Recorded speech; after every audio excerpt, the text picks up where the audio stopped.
Hello everyone, welcome to week 1 lecture videos once again. In this video, I will be talking about interest rate risks. In chapter 1, we discussed asset transformation as a key financial functions of financial intermediaries. Asset transformation involves an financial institution buying primary securities or assets and issuing secondary securities or liabilities to fund asset purchases. The primary securities purchased by financial institutions often have maturity and liquidity characteristics different from those of secondary securities financial institutions sell.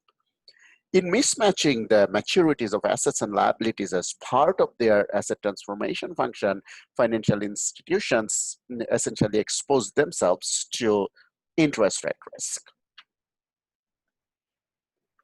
In addition to a potential refinancing or reinvestment risk that occurs when interest rate changes, and financial institution also faces market value risk as well.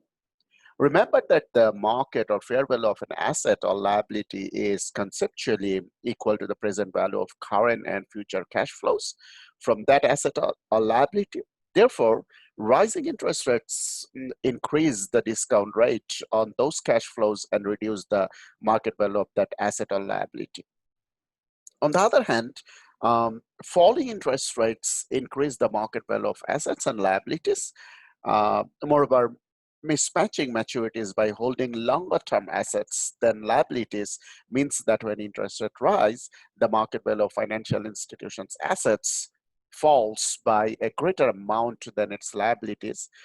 This exposes financial institutions to the risk of economic loss and potentially the risk of insolvency. If holding assets and liabilities with mismatched maturities expose financial institutions to the reinvestment and market value risk, financial institutions can hedge or protect against interest rate risk by matching the maturity of their assets and liabilities. This has resulted in the general philosophy that matching maturities is somehow the best policy to hedge interest rate risk for financial institutions that are adverse to risk. Keep it in mind that matching maturities is not necessarily consistent with an active asset transformation function for financial institutions. That's why financial institutions cannot be asset transformer and direct balance sheet matchers or hedgers at the same time.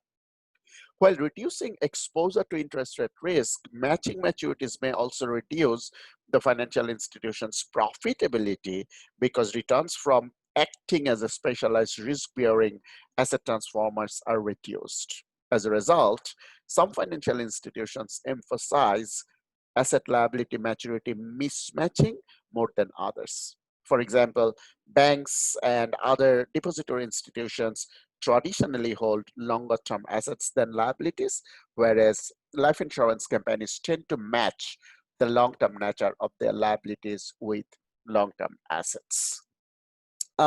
That's all about interest rate risk. In the next video, I will be talking about credit risk. Thank you very much.